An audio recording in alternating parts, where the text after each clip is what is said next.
I am currently serving as Junior Minister for International Cooperation and spokesman for National Unity Government. Our main focus is defeating these military dictatorships once for all. So that means that we will be working very hard around the clock to do everything we can to restore democracy and freedom in Myanmar by defeating these military generals. That means that we are making all-out efforts to cut their finance internationally, because most of the military money came from outside of the country.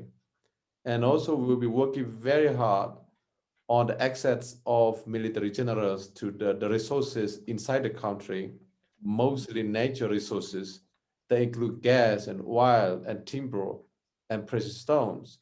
So we will be cutting all of those access by the military generals to those natural resources, at the same time cut off military generals' access to international finance markets and also international weapons market. In that way, we will minimize the deaths, the killing, and the atrocities. At the same time, prevent that great civil war coming, and that will add up in genocide. So we have got a lot of work to do, both on inside the country and internationally.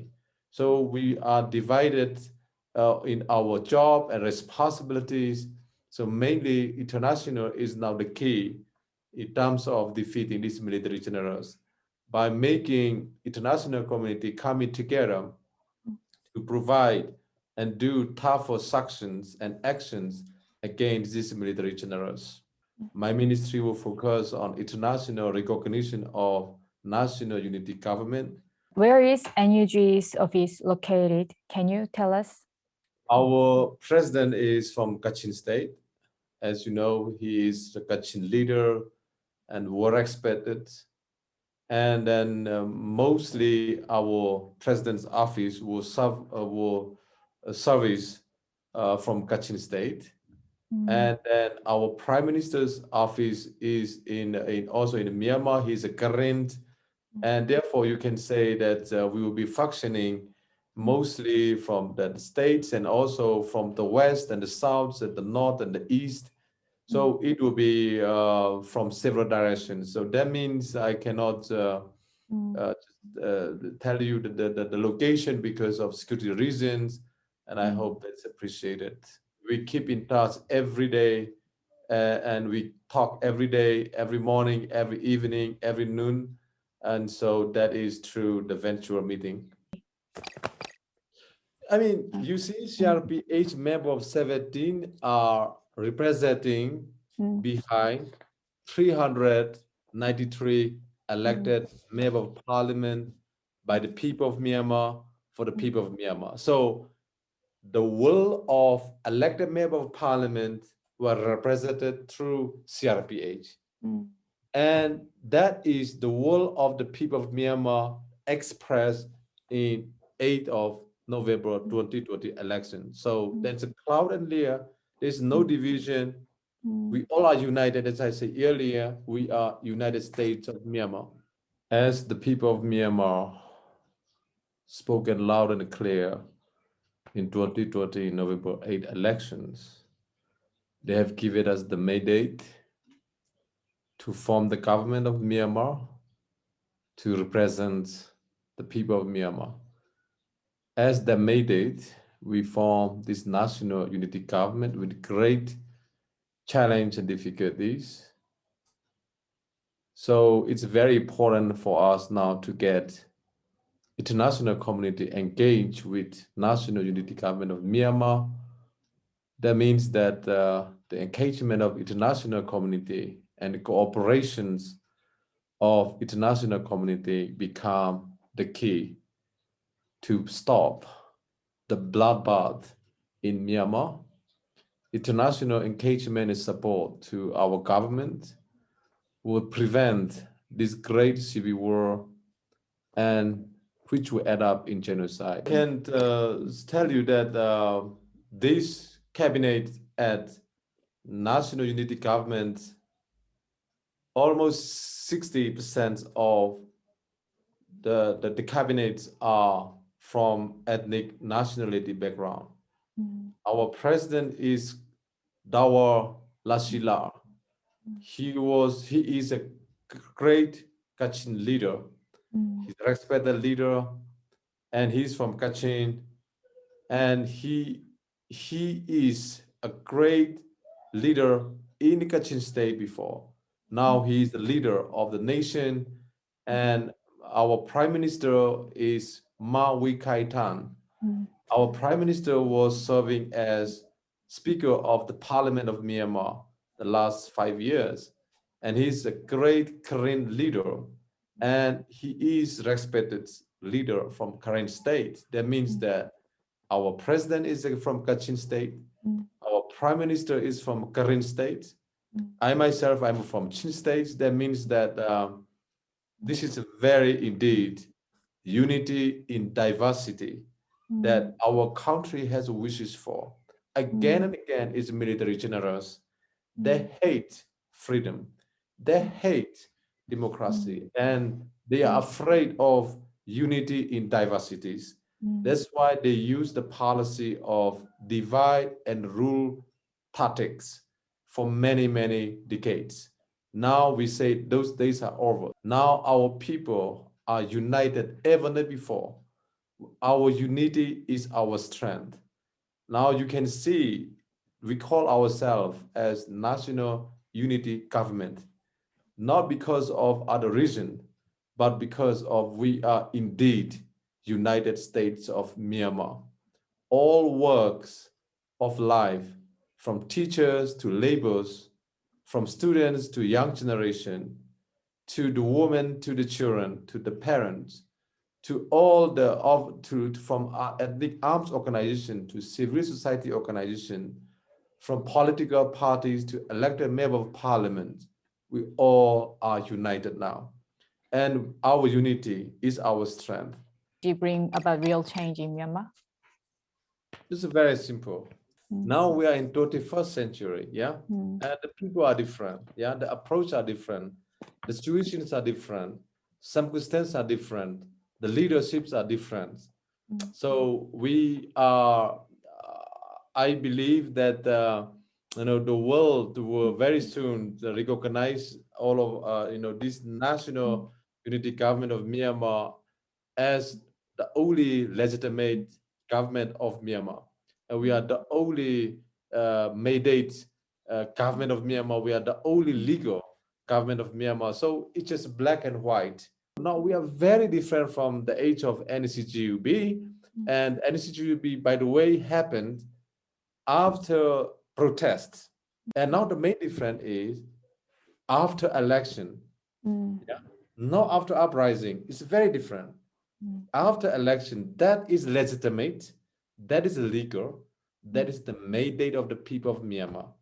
So after election, this NUG happened. And also, I can tell you that there is no inclusion of ethnic arms organization or ethnic political parties. Right now, we are included. Yeah, we are included with all these ethnic arms organization, civil society organization, political parties, and elected member of parliament.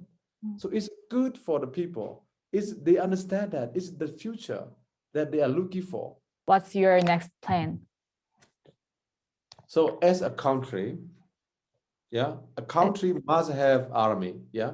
The army that we have right now is not the army. They are terrorist organization. We declare them as terrorist organization. So let us be clear that when I say federal army, it's not something strange. It's something absolutely necessary. So as a country, as a government, our main aim will be building federal armed army as strong as possible. As the rest of the world, that will be keeping stability and peace in the country. They will protect the people of Myanmar. They will protect the country of Myanmar. Now what we have is terrorist group, the gangs group that destroy Myanmar. They kill the people of Myanmar.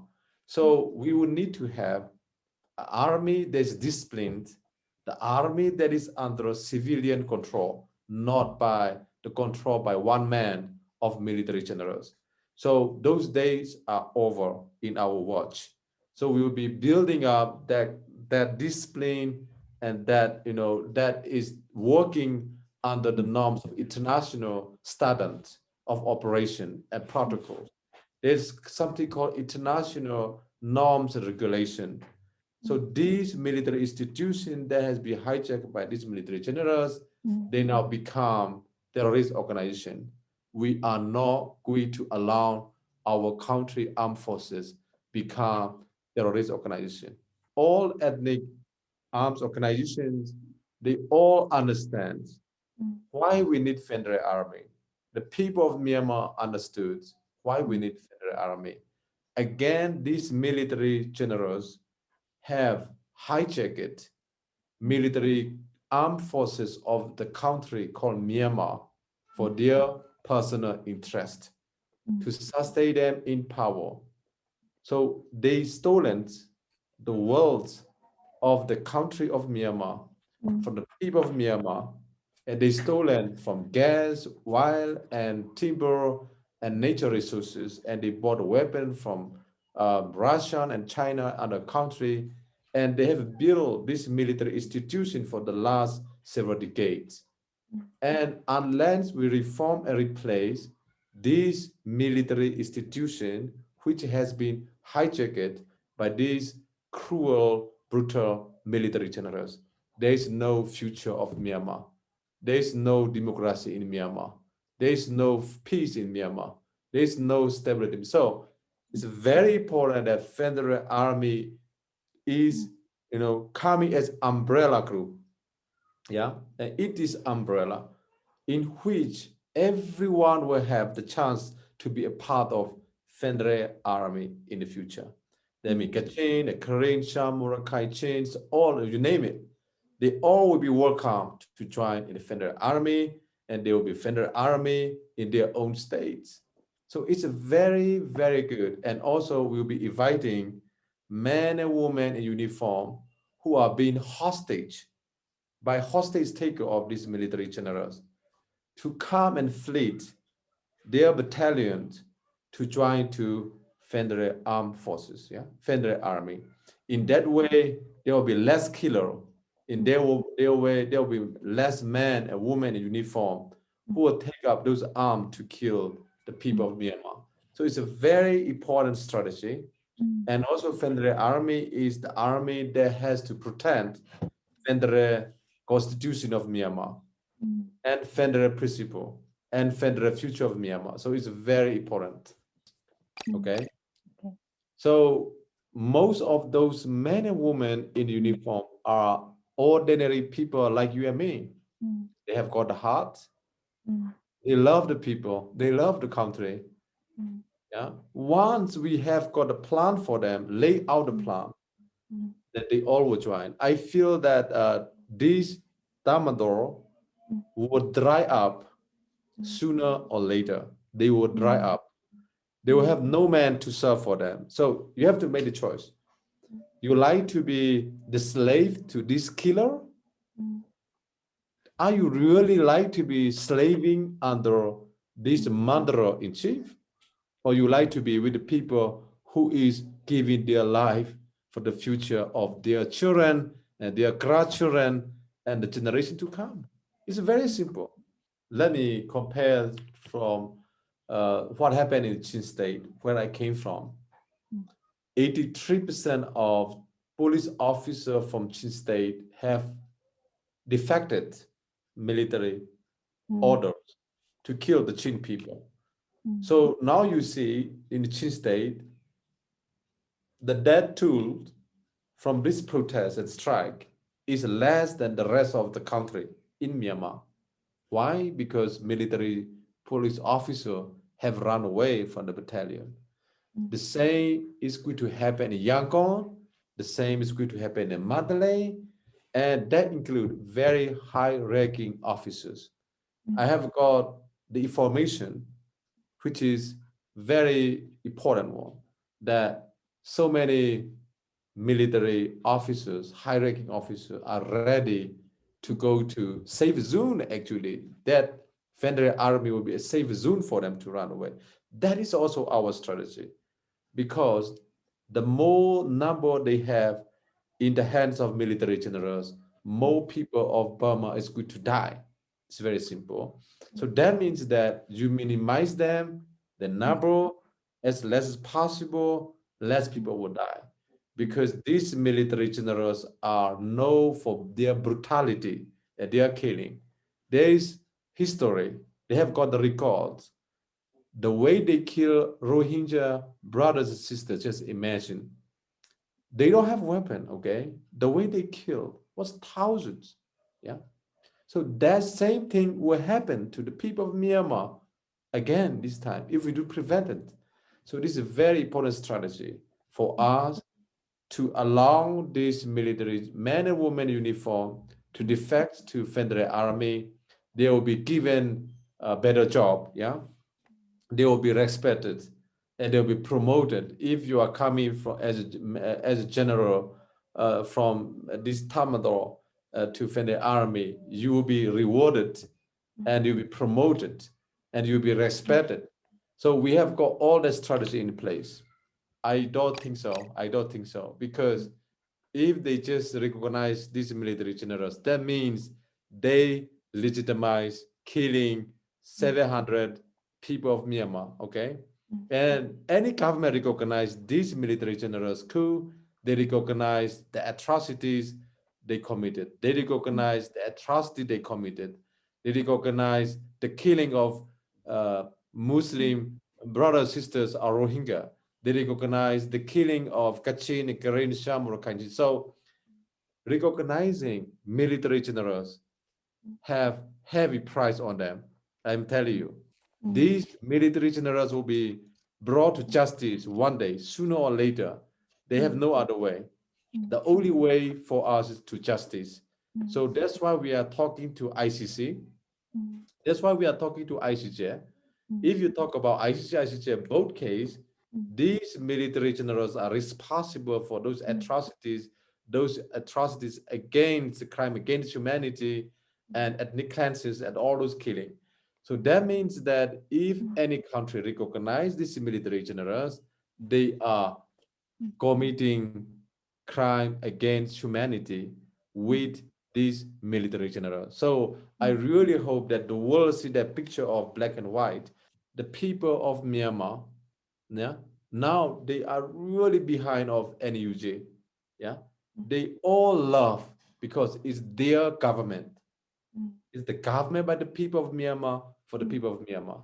So it's the time for international community to quickly and immediately recognize NUG as their partners, government of Myanmar, denounce military coup, because if they accept military coup as the government of Myanmar, they will have to pay very, very big price in the future.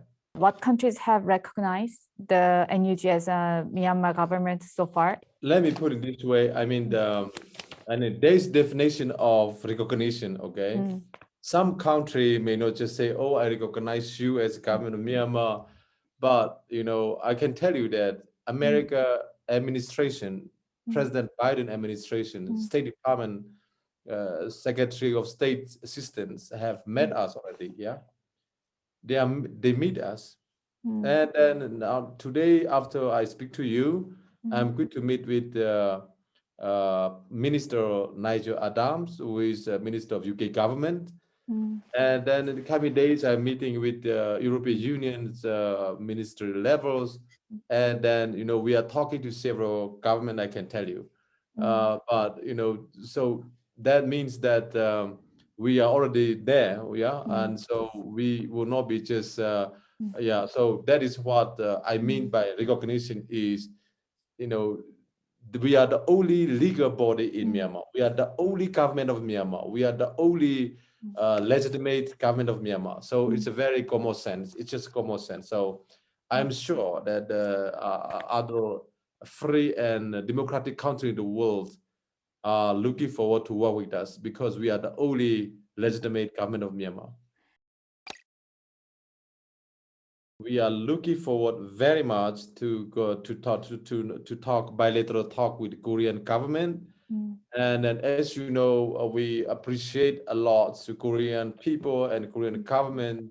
They have rejected this military coup. Yeah, right from the beginning, they have stopped a lot of Korean government, South Korean government work with Myanmar government. Right? You know, all those are the signs that they don't like.